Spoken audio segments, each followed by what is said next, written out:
Hello friends, नमस्कार। आज के वीडियो में हम महाभारत से जानेंगे कि अर्जुन और एक नाग कन्या की प्रेम कहानी। और नाग कन्या का जो पुत्र था वो किन्नरों का देवता हुआ। तो आइए इस कहानी की तरफ बढ़ते हैं, जो इस प्रकार है। महाभारत में अनेक श्रापों की कथा मिलती है। अर्जुन को भी एक अप्सरा ने किन्नर बनने का श्राप दिया था, लेकिन वह श्राप अर्जुन के लिए वरदान साबित हुआ। जाने अर्जुन को मिले इस श्राप की पूरी कथा। महाभारत के अनुसार कौरवों से जुए में हारने के बाद पांडवों को 12 साल तक वनवास और 1 साल तक अज्ञातवास में रहना पड़ा। अज्ञातवास के दौरान सभी पांडवों अपना अपना रूप बदलकर विराट नगर में रहे। इस दौरान अर्जुन एक बृहन्नला यानी किन्नर बन गए थे। अर्जुन जैसा पराक्रमी योद्धा कैसे एक किन्नर बन गया, इससे जुड़ी एक कथा भी महाभारत में मिलती है। आगे विस्तार से जानिए क्या है ये कथा। जब अर्जुन गए दिव्यास्त्रों की खोज में। जब पांडव 12 साल के वनवास पर थे, तब एक दिन भगवान श्री कृष्ण उनसे मिलने वन में गए। बातों ही बातों में श्री कृष्ण ने अर्जुन से कहा कि 12 साल बाद तुम्हारा युद्ध कौरवों से अवश्य होगा। उस समय तुम्हें दिव्यास्त्रों की आवश्यकता पड़ेगी। इसके लिए तुम अभी से प्रयास करो और महादेव को अपनी तपस्या से प्रसन्न कर लो। श्री कृष्ण के कहने पर अर्जुन महादेव को प्रसन्न करने निकल पड़े। अर्जुन ने अनेक सालों तक वन में रहते हुए महादेव के लिए घोर तपस्या की। जब अर्जुन से प्रसन्न हो गए महादेव। जब अर्जुन महादेव को प्रसन्न करने के लिए तपस्या कर रहे थे, उस समय भगवान शंकर एक शिकारी के रूप में अर्जुन से मिले। अर्जुन और महादेव के बीच युद्ध भी हुआ, जिसमें अर्जुन पराजित हो गए। अर्जुन समझ गए कि ये कोई और नहीं बल्कि साक्षात महादेव ही हैं। तब महादेव अपने वास्तविक स्वरूप में आए और उन्होंने अर्जुन को अनेक दिव्यास्त्र भी दिए। महादेव ने अर्जुन से ये भी कहा कि शेष दिव्यास्त्र तुम्हें स्वर्ग में देवताओं के पास मिलेंगे। जब अर्जुन पहुंच गए स्वर्ग, दिव्यास्त्रों की खोज में अर्जुन स्वर्ग पहुंच गए। वहां देवराज इंद्र ने उनका स्वागत किया और देवताओं के कई दिव्य अस्त्र शस्त्र भी उन्हें प्रदान किए। देवराज इंद्र ने अर्जुन को संगीत और नृत्य सीखने के लिए चित्रसेन के पास भेजा। चित्रसेन ने इंद्र का आदेश पाकर अर्जुन को संगीत और नृत्य की कला में निपुण कर दिया। उर्वशी ने दिया था अर्जुन को श्राप। स्वर्ग में उर्वशी नाम की अप्सरा अर्जुन पर मोहित हो गई। उर्वशी ने अर्जुन के सामने अपने मन की बात कही, लेकिन पुरुवंश अर्जुन के पूर्वज की जननी होने के कारण अर्जुन ने उन्हें माता के समान बताया। ये सुनकर उर्वशी को क्रोध आ गया और उन्होंने अर्जुन को किन्नर बनने का श्राप दे दिया। जब ये बात अर्जुन ने देवराज इंद्र को बताई तो उन्होंने कहा कि ये श्राप सिर्फ 1 वर्ष तक ही रहेगा। कैसे ये श्राप बन गया वरदान। जब अर्जुन सहित सभी पांडव अज्ञातवास के दौरान रूप बदलकर विराट नगर में रह रहे थे, उस समय अर्जुन उर्वशी द्वारा दिए गए श्राप के कारण किन्नर बन गए। विराट नगर में किन्नर बनकर उन्होंने राजकुमारी उत्तरा को नृत्य और गायन की शिक्षा भी दी।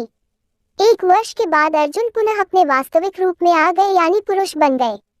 महाभारत में अर्जुन ने कई शादियां की थी और उन सब में द्रौपदी से उसके विवाह की कहानी उन सब में सबसे अधिक लोकप्रिय है। लेकिन अर्जुन की एक और पत्नी थी, जो एक जलपरी थी। अर्जुन की उससे जुड़ी प्रेम कहानी भी बेहद दिलचस्प है, क्योंकि ये जलपरी पहले अर्जुन की जान लेना चाहती थी और फिर प्रेम कर बैठी। क्या है पूरा प्रसंग, चलिए जानते। अर्जुन की चौथी पत्नी उलूपी एक जलपरी थी, जिनकी कहानी महाभारत में कम जानी जाती है। उलूपी ने अर्जुन को मारने का इरादा छोड़कर उनसे विवाह करने का फैसला किया। इरावन, जो महाभारत में पांडवों की जीत के लिए बलिदान दिए, बाद में किन्नरों के देवता कहलाए। उलूपी ने अर्जुन को वरदान दिया कि वह जल युद्ध में कभी पराजित नहीं होंगे और जल के प्राणियों से सुरक्षित रहेंगे। महाभारत में अर्जुन की कई पत्नियां थीं, लेकिन उनमें से 3 का ही नाम लोकप्रिय रहा और लोग उससे जुड़ी ही कहानी जानते हैं। लेकिन बेहद कम लोग जानते हैं कि अर्जुन की एक और पत्नी थी, जो कि एक जलपरी थी और जिसका नाम उलूपी था। उलूपी अर्जुन की चौथी पत्नी थी और उलूपी से जुड़ी अर्जुन की प्रेम कहानी भी बहुत खास है। कथा के अनुसार जब अर्जुन 12 वर्ष का वनवास भोग रहे थे, तो उस दौरान वे गंगा स्नान के लिए हरिद्वार पहुंचे। उस समय नागलोक उनका दुश्मन था, क्योंकि इंद्रप्रस्थ नगर को बसाने के दौरान पांडव भाइयों ने, खासकर अर्जुन ने वहां की जमीन से कई नागों का संहार कर दिया था। इसलिए नागलोक के वासियों ने इस सुनहरे मौके का लाभ उठाते हुए अर्जुन को मारने की योजना बनाई। उलूपी खुद आई थी अर्जुन की जान लेने। अर्जुन को मारने का जिम्मा नाग राजकुमारी ने उलूपी ने खुद लिया। उलूपी बेहद सुंदर थी, लेकिन वह एक विधवा भी थी। उनके पति की मौत गरुड़ के हाथों हो गई थी। एक योजना के अनुसार नाग राजकुमारी उलूपी अर्जुन को मारने के लिए गंगा तट के किनारे पहुंची। वो अर्जुन को पानी के अंदर ही डसने वाली थी, लेकिन जब उन्होंने अर्जुन को देखा तो वह उन्हें देखकर मोहित हो गई। अर्जुन को देखते ही उलूपी भूल गई कि वो किस काम के लिए आई थी। वो अब अर्जुन से नफरत करने के बजाय उसके प्रति आकर्षित हो गई थी। इसलिए उन्होंने अर्जुन को मारने का इरादा छोड़ दिया। उलूपी नाग रूप से एक स्त्री के रूप में परिवर्तित हो गई और फिर उन्होंने अर्जुन को अपने विष से बेहोश कर दिया। उन्होंने अर्जुन का अपहरण किया और उसे नागलोक ले आईं। नागलोक के सभी वासी उलूपी की मंशा नहीं जानते थे, इसलिए उन्हें लगा कि उलूपी ने दुश्मन का अपहरण कर एक वीरतापूर्ण काम किया है। वहीं उलूपी अर्जुन की बेहोशी खत्म होने का इंतजार कर रही थी।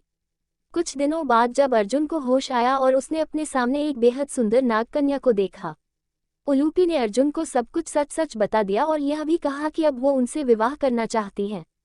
उलूपी ने साथ में ये भी कहा कि वो जानती है कि अर्जुन की 3 पत्नियां पहले से हैं और उन्हें मुझे चौथी पत्नी बनने से कोई परेशानी नहीं है।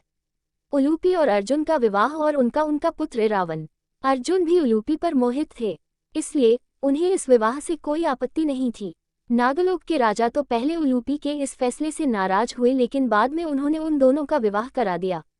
अर्जुन नागलोक में नहीं रह सकते थे, इसलिए कुछ समय बाद वो वहां से चले गए। उलूपी ने अर्जुन को नहीं रोका, पर जाने से पहले उन्हें सूचना दी कि वह अर्जुन की संतान को जन्म देने वाली है। अर्जुन के जाने के बाद उलूपी ने इरावन नाम के पुत्र को जन्म दिया। इरावन वही थे जिन्होंने महाभारत में पांडवों की जीत के लिए अपनी बलि दे दी थी और वो बाद में किन्नरों के देवता कहलाए।